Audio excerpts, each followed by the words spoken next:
this thing on? Hey, we're back again. Are we back? We are back. It's on. Alan We're Wool. back. We're back. We're back. Okay, right. So now, Haval. Okay, so We've had hybrid times. I didn't even drive this hybrid.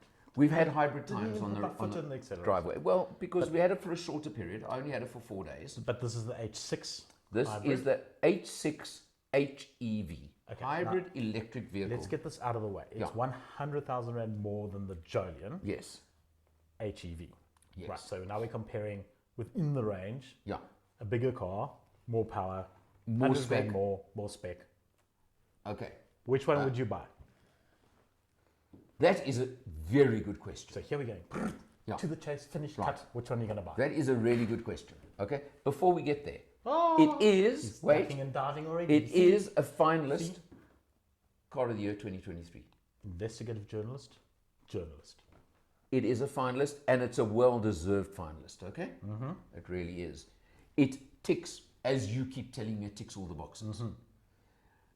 Which one out of the two I would buy, remembering that this is super luxury spec as well, so it's got everything. Let's qualify this. It's 670, is it? 670, And the Jolion is 570. the top spec 580, I think it So is. it's around about 18% more.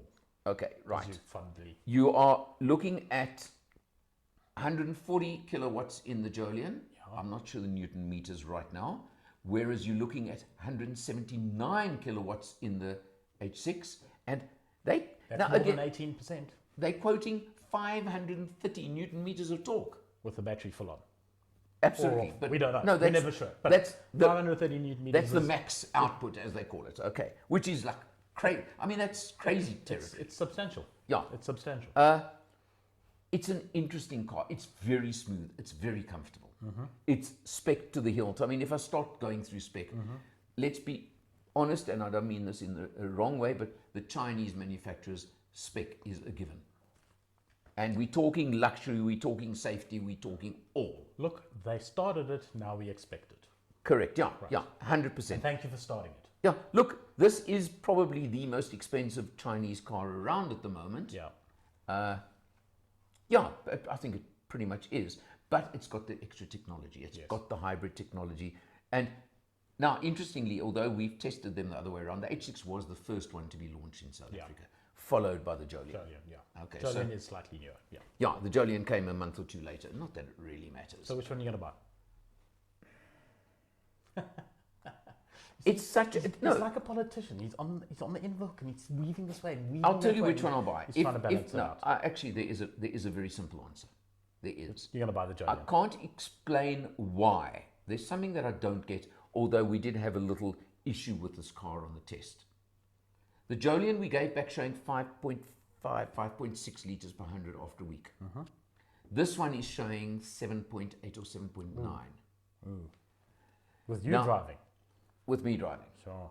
Now, I mentioned it in the full test video. I parked the car, switched it off, locked the car, Yeah.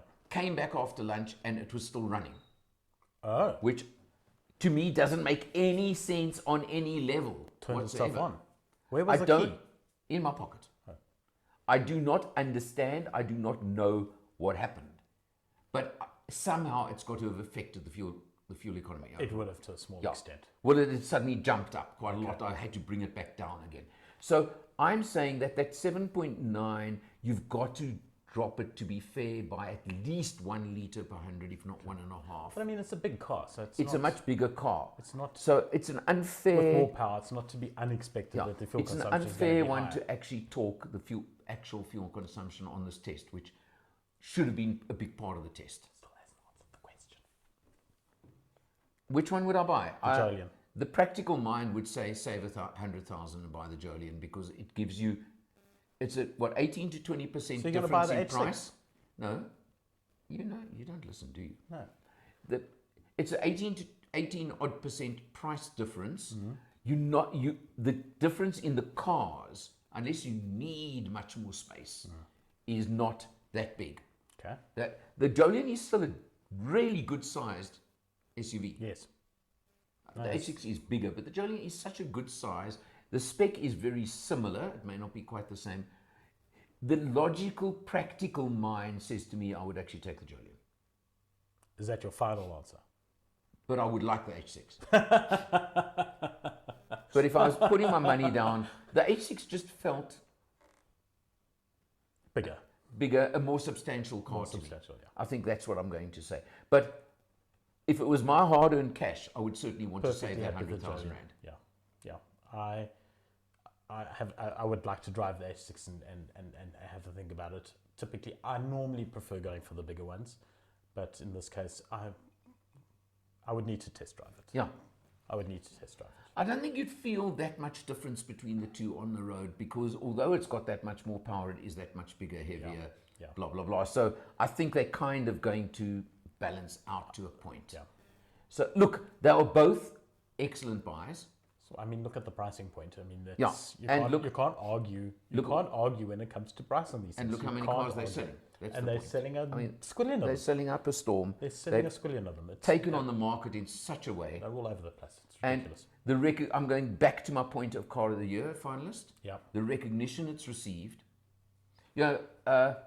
25 or 28 people voted from semi-final to final. The jury.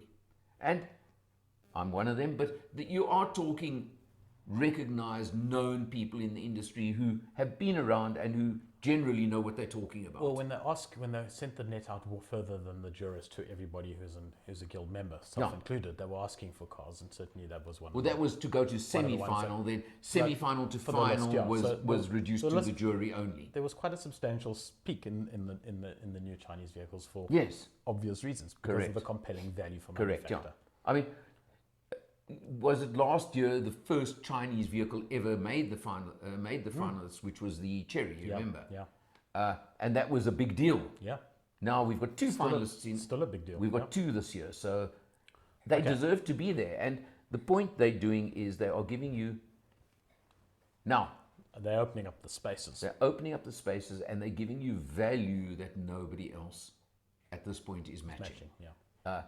I'll just throw it in. Mahindra are coming close with certain of their new models. But, how they're doing it, what they're doing, why, let's not go into it now. No. That's for another day.